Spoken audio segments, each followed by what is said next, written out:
outsourcing versus hiring. Versing is in brackets because it's not really versus, sometimes it goes along.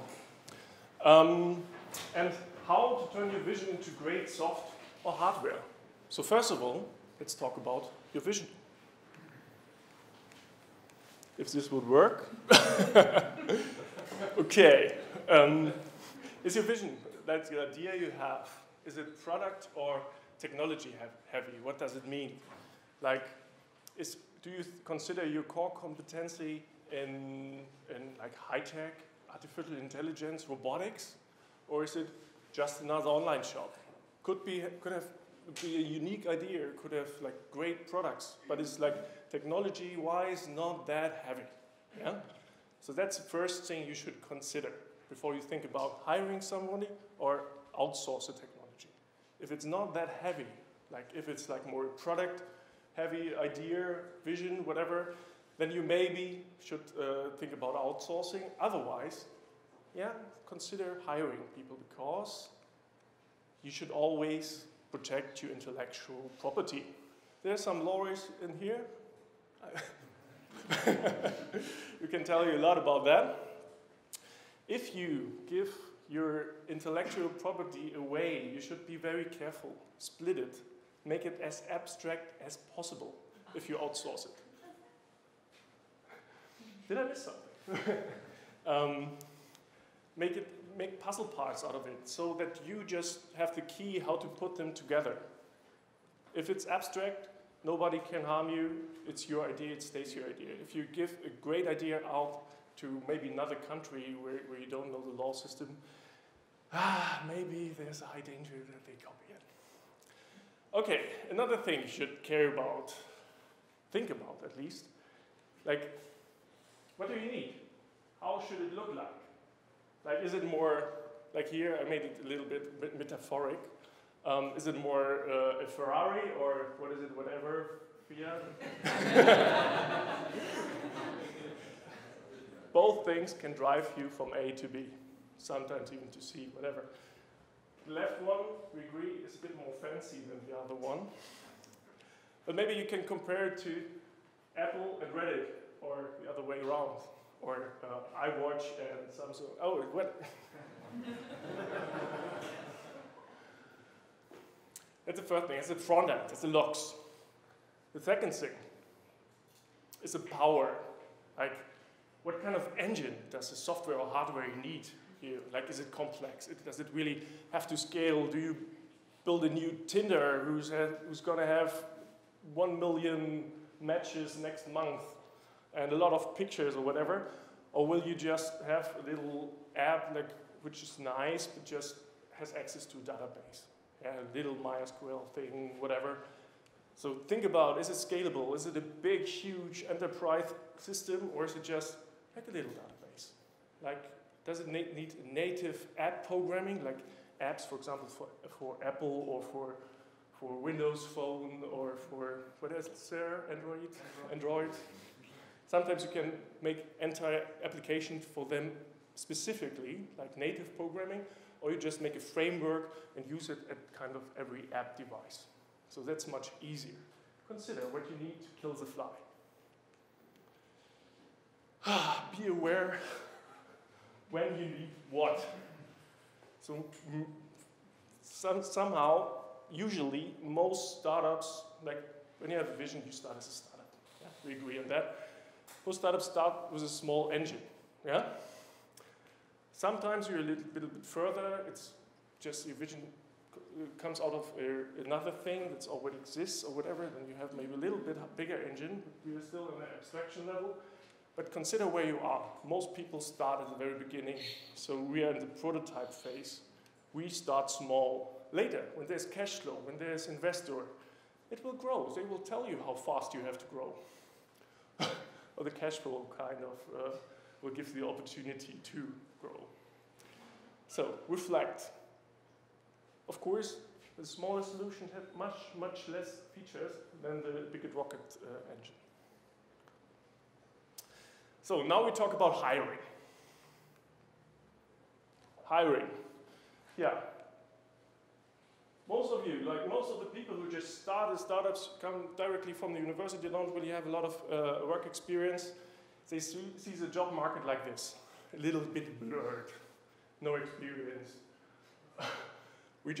I need somebody who develops my app. Oh, I heard this guy had to do something with IT. Let's ask him. Do you want to work in my company? Yeah, of course. And then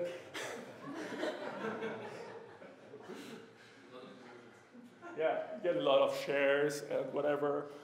And of course, it's worth that much this time. But whatever, you heard about IT, so you hire him, and then you figure out, no, he's not really capable to do that, exactly what I wanted. So you talk to some other guy or some other girl or whatever, and somehow you find somebody who kind of can do what you want. Because at the beginning, you don't have money, most times, to pay expensive headhunters, or you don't really have a huge network, so you really have to go to the better house or whatever. You need recommendations, who to hire. You just shoot into the blue. That's like it. Because recruiting is kind of costly if you want to do it in a very professional way. That's the first time we go to kind of outsourcing. Like you can, of course, hire a headhunter. That's a way of outsourcing too. You're outsourcing to headhunting service. Or you do it yourself. You make a lot of experience from hiring and firing. Of course, it's a big learning curve, but a very expensive learning curve too. But for a professional recruiter, you pay like 15 to 30% of the first gross salary of the first year. So that can be kind of much in IT if you know about the wages. But the opportunity, like what is better in hiring? Like just employees really do the extra mile. If you need them to finish something and you really don't have a huge budget, mostly your employees will do that extra mile that is really necessary to finish. If you don't find anyone, you can still ask a buddy who knows them. The Steves, yeah? The brain and the geek. But in general, in hiring, it's all about motivation. You have like two types of motivation, extrinsic and intrinsic motivation. The guys who go with your vision are these ones. You really stand behind your product. They're interested in finishing stuff. The other guys are interested in money, so go for them. And don't promise stuff you can't, if you can't pay, just don't promise anything. Yeah? Just be honest. Don't tell them, hey, next month you make a fortune. It's not right most times. Outsourcing, I just took a very stereotyped picture. Who's afraid of dinosaurs? Next picture there will be a dinosaur. Here's it. Okay, most companies, actually I wanted to take a lizard, but lizards are too tiny and sweet, so I thought it's like outsourcing company.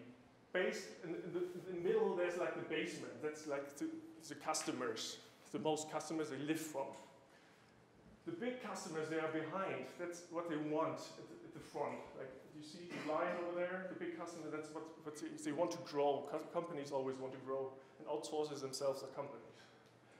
And the expandable section, that's where you find yourself when you start with your vision, with your startup. Yeah?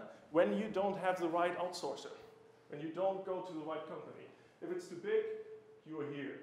So you have to find a company where you're at least here. Even better here somewhere in this direction. Yeah, they always want to have the big fishes like that. So what kind of outsourcing is there? They're freelancers. They're one-man armies. Yeah? They're experienced, they're specialized, they go from project to project, they saw so much. And they are hard to trace. When they're gone, it's hard to find them again. They don't pick up the phone. And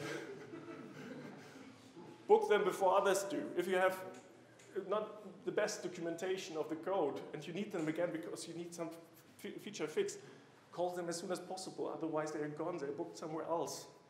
You won't see them again, maybe. You have to start again from the start. And it's brain drain, of course. When they leave, you lose what you just built up somehow. service provider, sometimes they're too professional. They take care that they're startup oriented. They are mostly experienced and specialized, always available, and, but you make yourself dependent on third parties. Offshoring, that's fun. I worked there in India. International, yes. International, no. Did you get that, guys?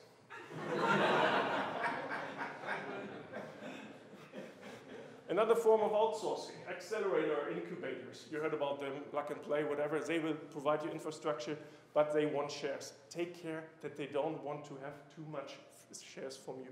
Yeah? Some of them, you give them a finger, they take your arm or your entire body and eat your corpse. And that's what we do, ProtoTeam. Like, we went like up to... We sent like up to 3 guys to a startup or to some visionary to help him build up a prototype for his software or whatever, and even more.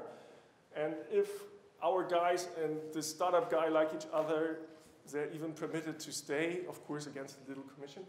And I think that's a very new way of, yeah, of course somebody is doing that, but a lot of people are very focused on a specific software like Ruby on Rails or whatever. We do a broader spectrum, so we offer really corporate programming language to app creation, to really huge backup systems, whatever is needed. We went like up to 3 or more guys to the startup, and if they like them after 3, 4, whatever month, and they like each other, and they need a CTO or whatever, they're allowed to stay. So, that's it.